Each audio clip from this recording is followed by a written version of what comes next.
కృష్ణా జిల్లా మచిలీపట్నం 10వ డివిజన్ సచివాలయంలో ఆంధ్రప్రదేశ్ కి జగనే ఎందుకు కావాలంటే కార్యక్రమం నిర్వహించారు.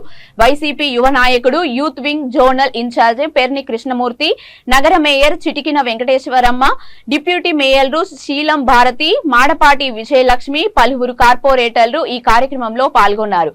జగన్ ప్రభుత్వం అందిస్తున్న సంక్షేమ పథకాలు, అభివృద్ధి పనులు ప్రజలకు వివరించారు. అలాగే మన బేగం గారు, ఇక్కడ వేదికపై ఉన్న పెద్దలు, వేదిక ముందు ఉన్నటువంటి అక్క చెల్లెమ్మలకి అందరికీ ముందుగా నమస్కారం. ఈ రోజు ఇక్కడ మనం ఎందుకు జగనే మళ్ళీ ఎందుకు కావాలనేటటువంటి ఒక విషయం మీద ఇక్కడ ఈ మీటింగ్ ఏర్పాటు చేయడం జరిగింది. మీ అందరికీ కూడా 2019లో ఒకసారి మేము అందరూ ఇలాగే మీ అందరినీ పిలిచి జగన్మోహన్ రెడ్డి గారికి ఒక అవకాశం ఇవ్వండి, నవరత్నాలు ఏవైతే ఇచ్చారు అవన్నీ కూడా చేస్తానని చెప్పి అప్పుడు దాకా రుణాలు 5 విడతలుగా రుణమాఫీ చేస్తానని చెప్పి ఆయన ఏవైతే మాకు చెప్పారో అవన్నీ మేము మీకు అందరికీ ఆ టైంలో చెప్పడం జరిగింది. అలాగే మనందరం కలిసి మరి జగన్ గారిని గెలిపించుకున్నాను ఆయన వరకే మరి చెప్పిన దానికన్నా ఎక్కువ చేశారా లేదా? చేశారమ్మా. అన్ని ఆయన ఏవైతే రుణమాఫీ చేస్తానో చేశారా? అమ్మవారి కానీ ప్రతి ఒక్కటి ఏవైతే చెప్పారో అవన్నీ కూడా చేయడంతో పాటు చెప్పనటువంటి మధ్య మధ్య ఆరోగ్యశ్రీ కార్యక్రమం ప్రవేశపెట్టి దాని ద్వారా ఎంతో మంది మరి ఒక మధ్యతరగతి పేద కుటుంబం ఉన్నదంటే మన ఇంట్లో ఇంపార్టెంట్ గా ఆలోచించేటటువంటి విషయం ఏంటంటే ఒక పిల్లల ఎడ్యుకేషన్ కానీ మన ఆరోగ్యం కానీ పిల్లలందరూ చదివిస్తున్నాడు. మరి అలాగే పాదయాత్రలో ప్రతి ఒక్క కుటుంబాన్ని దగ్గరగా చూసినటువంటి జగన్మోహన్ రెడ్డి గారు మరి ఏం ఆలోచిస్తున్నారు?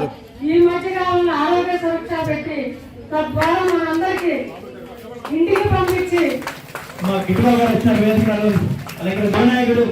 ఆరోగ్య సురక్ష పెట్టి మరి సచివాలయాల ద్వారా వాలంటీర్స్ పెట్టి ప్రతి ఒక్క పనికి కూడా మనం ఇంకొకరి దగ్గరికి ఎవరి దగ్గరికి వెళ్ళి మనం చేయి చాచకుండా వాళ్ళ చుట్టూ మనం తెలుపుకొని గత ప్రభుత్వాలు చూసారా? మీరు టీడీపీ ప్రభుత్వంలో చూసారా?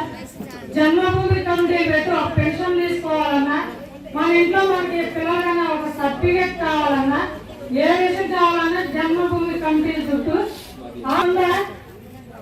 ఆయన రాగానే సచివాలయం ఏర్పాటు చేసి సచివాలయం ద్వారా మీకు ఏవైతే అవసరాలన్నా తెలుసుకుని తద్వారా ఇంకొకరి ముందు మీరు చేసి ఉంచకుండా ఏ ఇబ్బంది పడకుండా ఎంత సౌకర్యం పరిపాలన అందించినందుకు జగన్ గారు కావాలక్కర్లేదా? కావాలొచ్చినాయా? మరి మన గురించి ఇంత ఆలోచిస్తున్నటువంటి శ్యామ్ జగన్మోహన్ రెడ్డి గారిని మరి మళ్ళీ గెలిపించుకోవాలంట అడగడంలో తప్పుందా? ముందుగా చెప్పుకున్నావా?